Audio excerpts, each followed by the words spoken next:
Eyewitnesses including Padmanabhan P and Shafiq PP recounted the incident.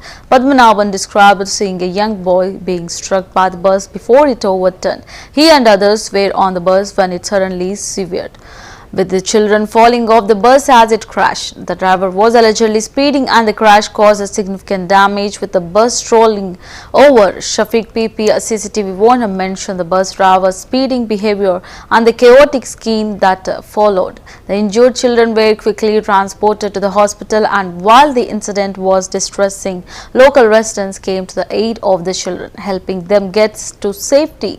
The eyewitnesses emphasized the dangerous speed of the vehicle, highlighting the need for caution, especially when transporting children. Suddenly, everyone was in the car and they were transported to the hospital.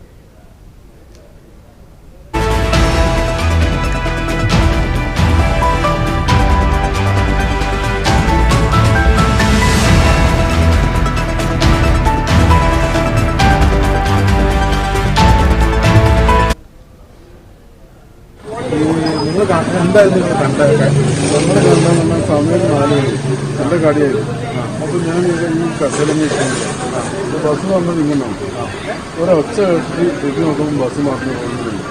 അപ്പോൾ നമ്മൾ 3-4 ആൾക്കാർ ഇതിനെ കുറേ ആളെ വെച്ച് നോക്കി അപ്പുറത്തിരിക്കുന്ന ആൾ കഴിഞ്ഞ് ബസ്സിൻ്റെ കുട്ടികളെല്ലാം കുട്ടി പുറത്തായി നോക്കുമ്പോൾ ബസ്സിൻ്റെ ബാക്ക് ഭാഗത്ത് ഒരു കുട്ടി കമ്പി വെക്കുന്നു. ഉടനെ നമ്മൾ എല്ലാവരും കൂടി ബസ്സിനെ വയറ്റി. ബസ് കമ്പനി എടുക്കുന്നുണ്ട്. നേരെ വയറ്റിന് ശേഷം പെണ്ണ് ബസ്സിൻ്റെ അടിയിലാണ്. പെണ്ണ് നല്ല ചോര കുടിച്ചിട്ടുണ്ട്. എന്നോട് അതെടുത്ത് കിട്ടുന്ന വണ്ടിക്കെല്ലാം പിന്നെ ഒരാൾ ആശുപത്രിക്ക് ഈ സ്പീഡിൻ്റെ ആണല്ലേ അത് കണ്ടിട്ട് ഡ്രൈവറിന് കണ്ടിട്ട് ബസ് വരുന്നിറങ്ങി വന്ന് കണ്ടു. വീണിറങ്ങിയായിരുന്നു. ബസ് പോയി ഒച്ച കേട്ടിട്ട് നോക്കി. അത് ബസ് താഴെ അതൊന്നും നിലവിളി ആകെ നാട്ടുകാരൊക്കെ പെട്ടെന്ന് കൂടി അന്നേരം അപ്പുറത്തുള്ള ആൾക്കാരെല്ലാം ഇല്ലാതെയും രക്ഷപ്പെട്ടു. ഈ റോഡിൻ്റെ സ്ഥിതി എങ്ങനെയായിരുന്നു? സ്ഥിരം അങ്ങനെ അപകടം ഇങ്ങനെ ഉണ്ടായിട്ടുണ്ട്. ഒരു വണ്ടി വരുന്ന വണ്ടി ബ്രേക്ക് കളിച്ചാണോ സ്പീഡ് വന്നിട്ടാണോ എന്നതാണ്. ഡ്രൈവർ ആ സമയത്ത് ഫോൺ ഉപയോഗിച്ചെന്നൊക്കെ ഇങ്ങനെ പറയുന്നത് അറിയില്ല.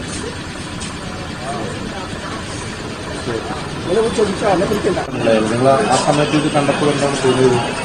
പെട്ടെന്ന് ഞാനിവിടെ കണ്ടപ്പോൾ തോന്നുന്നു. അപ്പോൾ വണ്ടി അടിപൊളി കിടക്കുന്നുണ്ട്. അവിടെ എപ്പോഴും കൊണ്ടുവസാന്ന് പറഞ്ഞിട്ടുണ്ടായിരുന്നു.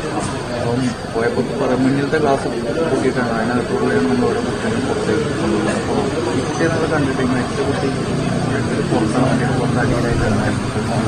പെട്ടെന്ന് കുട്ടികളെല്ലാവരും പുറത്തിറങ്ങി ആ ഏറ്റവും പറയിലായിരുന്നു കുട്ടി താഴെ ഉണ്ടായിരുന്നു. അവസാനമാണ് നമ്മൾ കണ്ടത്. പെട്ടെന്ന് തന്നെ നമ്മൾ നാട്ടുകാരൊക്കെ കൂടി വണ്ടി പൊക്കി കുട്ടികളെ നമ്മൾ ഹോസ്പിറ്റലിൽ കൊടുത്തു. ഏകദേശം ഇങ്ങനെ ബോധമുണ്ടായിരുന്നു. പക്ഷേ ഇത് തന്നെ ആയിരുന്നു. ഹോസ്പിറ്റലിൽ പോയി അവിടെ എത്തുമ്പോഴേക്കും കുട്ടി മരിച്ചിട്ടുണ്ട്. ഓവർ സ്പീഡാണെന്നാണ് പറയുന്നത്. ഓവർ സ്പീഡാണെന്ന് പറയുന്നുണ്ട്.